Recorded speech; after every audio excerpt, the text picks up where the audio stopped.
Courtroom shocker in the case of a murdered rabbi that stunned New York City back in 1990. David Ranta went to prison when he was just 35, back when the first George Bush was president.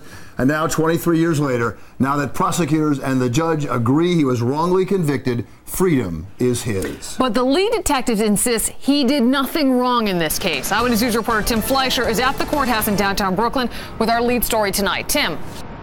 And Liz, this stunning turn of events resulting in a reversal of fortune for this once convicted man. Now he is a free man. This is overwhelming. Filled with emotions of being free, David Ranta wants nothing more than to move on with his life. This after only moments earlier, he was in handcuffs standing before a judge. The defendant's motion to vacate the judgment of conviction is granted.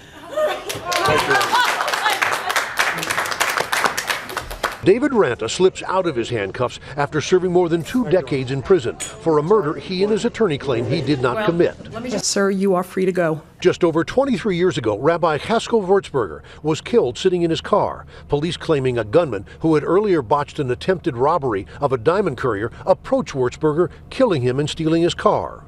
The rabbi's funeral drew thousands in the Hasidic community. Then Mayor David Dinkins also offering a $10,000 reward.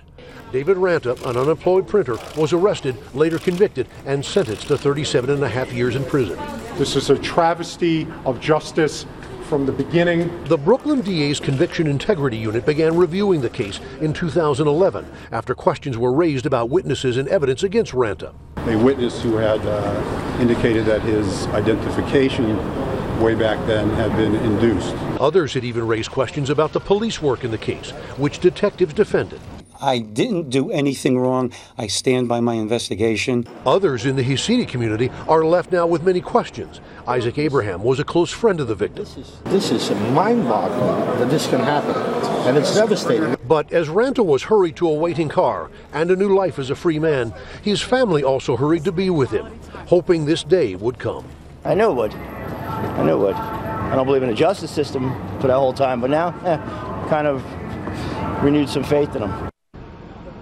But tonight, some in the Hasidic community are saying a special prosecutor should be brought in to reopen the case. Reporting live in downtown Brooklyn, Tim Fleischer, Channel 7 Eyewitness News.